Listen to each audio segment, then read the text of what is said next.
Because I'm on a little drug called Percocet. And if you've been on Percocet, you know there is no bowel movement. As a matter of fact, I looked it up. And Percocet is... Welcome to Pegasus versus the Worlds, where we take on challenges, comedy, trending topics, and some travel. City boy! City boy! All right, this is Living in the Hospital by Bill Engvall. Man, I've been rocking with him. He's got some fire. Y'all told me, too.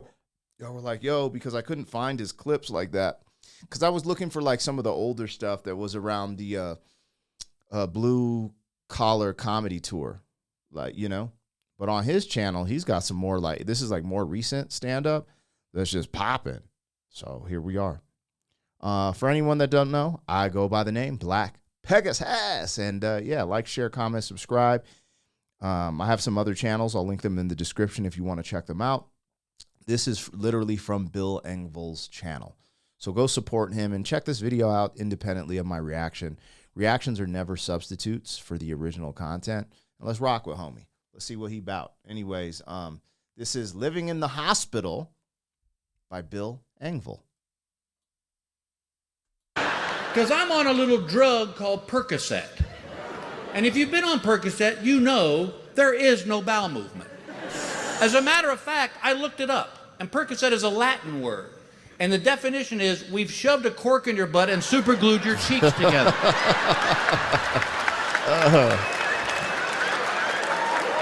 It's funny because I don't really relate because I don't know if I've ever been on that. Like, what is that for? Pain? I don't know. I haven't really been on many pain meds, so I don't really know. But what I will tell you is pharmaceuticals like that do mess with your digestive tract and your internal organs in multiple ways. And that can definitely be a side effect. Constipation from certain things can definitely be a side effect. When my mama was dealing with her final stage of cancer before she went out, they actually got her. We went to how do I say this without YouTube being funky? Basically, we went to the greenery spot, got her a card so she could get the Mary Jane, and they were talking about how some of the meds they wanted her to take, you know, could potentially have her feeling kind of like down, like kind of like a downer, but also create constipation, which also speeds up that process. So with the I don't know what I can say on here in that regard, but the greenery will make her feel more uppity, you know? And so instead of doing the hardcore stuff, they had her on the greenery and a little bit of ibuprofen, which that has its own side effects as well. But I digress. I'm turning this into a damn schooling instead of a comedy reaction, so let's get after it. I'm not kidding you. I nearly had an aneurysm just trying to fart. Oh, Lord.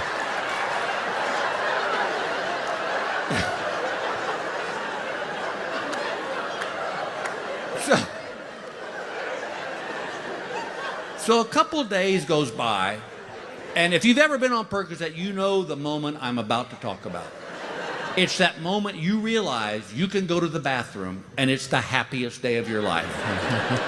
Right? But I can't just get out of bed because my leg's in this machine, and I can't walk yet, so I have to call the nurse's station. And so I go, ding. And the nurse goes, yes, Mr. Engvall, can I help you? And I said, hi. Is Christy around?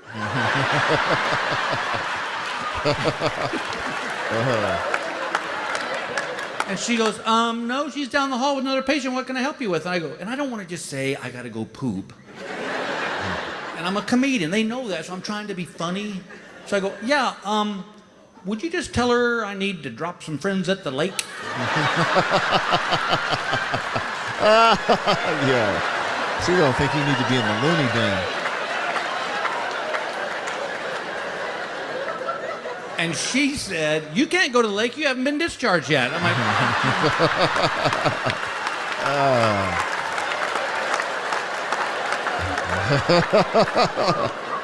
Drop the Browns off at the Super Bowl. no.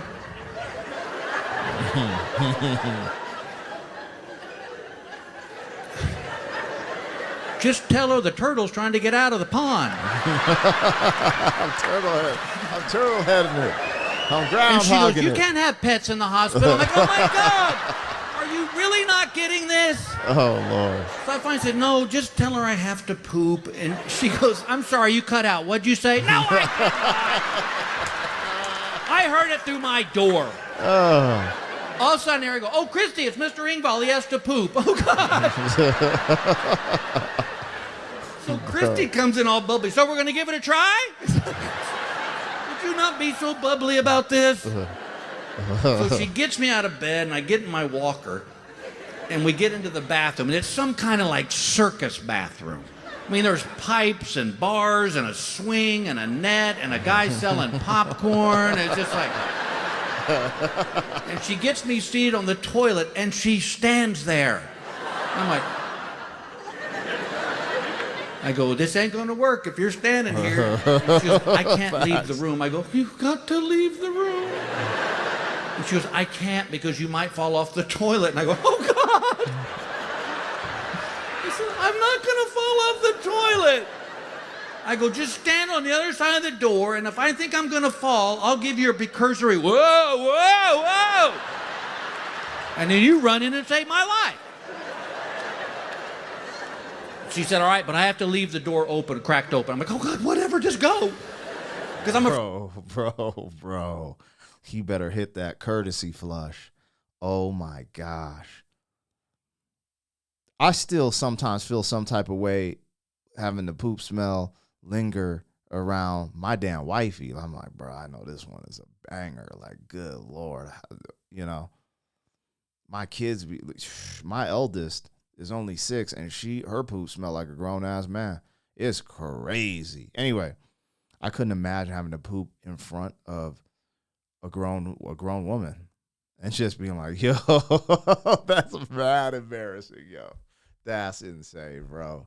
Oh, no. afraid this feeling is going to pass. As we said earlier, Percocet, there is no bowel movement. But what it does give you is explosive gas. And apparently, I had the bathroom with the supersonic microphone in the toilet.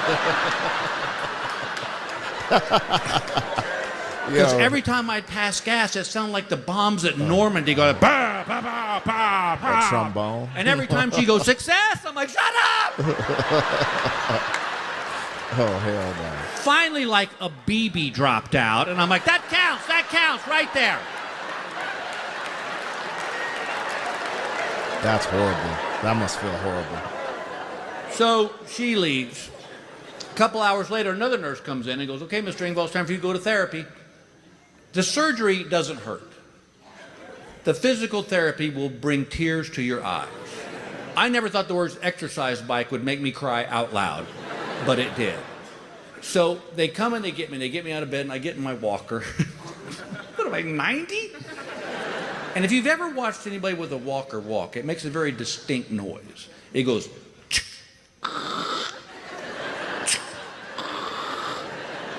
What I don't know is the wing of this hospital that I'm in, all they do is hip and knee replacements. So they get me out to the hallway to go to therapy, and I'm walking down the hall and I'm hearing this.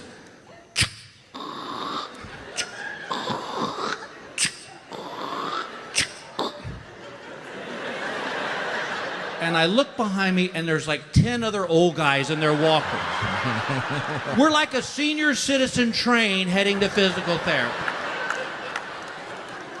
So we go to therapy, and we're coming back. And Hold on. So there's no context to this because it just starts off like he's on the perks or whatever.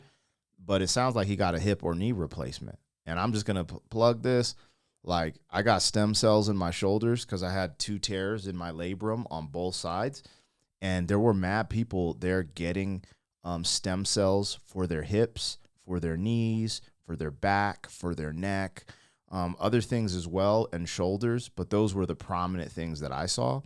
And it's just crazy because, I mean, there's physical therapy you have to do in different things. But that invasive surgery, I feel like those invasive surgeries, you're not ever the same. It's like when a car gets in a car accident, they fix it up, it looks brand new, you get it, and there's like this little, like there's something, just something little. And sometimes it's major, but sometimes it's just like a little noise. It's just never the same. But with the stem cells, they rebuild all that stuff, you know, and so it's like, it's kind of crazy that rich people like him are still getting hip replacements and knee replacements and all that stuff instead of actually checking out stem cells, because they actually have the money and could actually afford it. And it's like kind of underground and subculture, but it's like all the UFC fighters and MMA fighters. And when I went there was an NFL star from the Buffalo Bills who's on the starting, I'm not going to say his name, but he was starting this year in 2024, last year in 2024 for the Buffalo Bills. So it's, anyways, that just reminded me of that. Nurse says, look, gentlemen, if you don't want to go back to your hospital rooms, you can just sit here in the common area and visit. And so nobody wants to go back to their hospital rooms. So we're all sitting around kind of a circle, and there's just this awkward silence. You know, we've all got our walkers by our chairs, and nobody's talking, and I hate that. So I thought, well, I got to be the one to break this, but I don't know these guys. I don't know where they're from or what their story is. So I finally just look at the guy across me, and I go, hey, man, what kind of tennis balls you got on your walker? And he goes, Wilson's? Good brand, smooth ride. Yeah, they'll last a long time. So finally people start talking. Well, then naturally the conversation got to, how did you end up here? And I swear to you, as I'm standing right here, the guy to my left goes, well, I was in Vietnam, I was a pilot. My plane got shot down, I took some shrapnel to the knee, and it finally got so bad they had to replace it.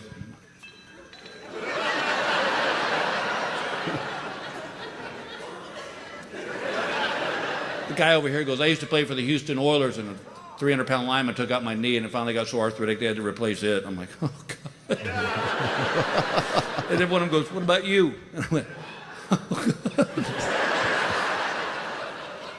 Well, boys, I hurt mine doing the cha-cha.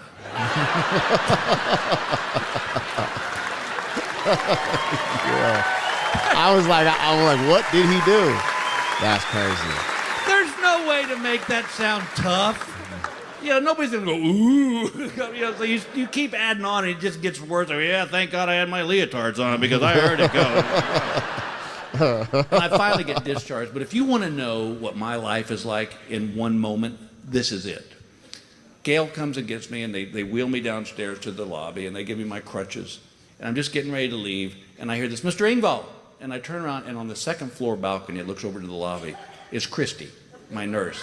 And I said, hey, Christy, I just want to say thanks for everything. You know, you guys treated me really well. And she goes, I forgot to tell you something. And I said, what? And she went, whoa.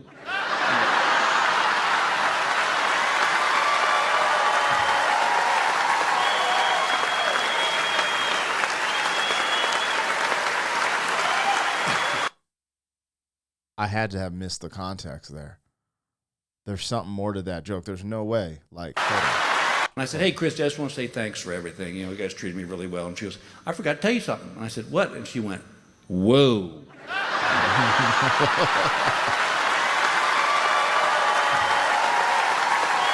My mind says she saw something and was giving him props. I don't know what she's giving him props on, because that's what's cool. So this is just a portion of the joke, and this is why I'd encourage you guys to go check out his special, check out his other videos on YouTube. It sucks for me because this is kind of a cliffhanger, but it also helps get people to the content. But I honestly, everything else I could put together, I'm like, yo, this is funny. That part I just like, damn, that probably connects. It's probably like a callback to the beginning of the joke or something earlier in the night, and he just smashed it because you saw the reaction of people when he said it. So anyways, that was Bill Engvall, living in the hospital. Solid sketch from his set. I rock with him, man. He's funny. The Mary Jane stories were funnier, though, to me. But this one's pretty damn good as well. Anyways, you guys let me know what I got, what I missed. Like, share, comment, subscribe. Holler. City boy, city boy.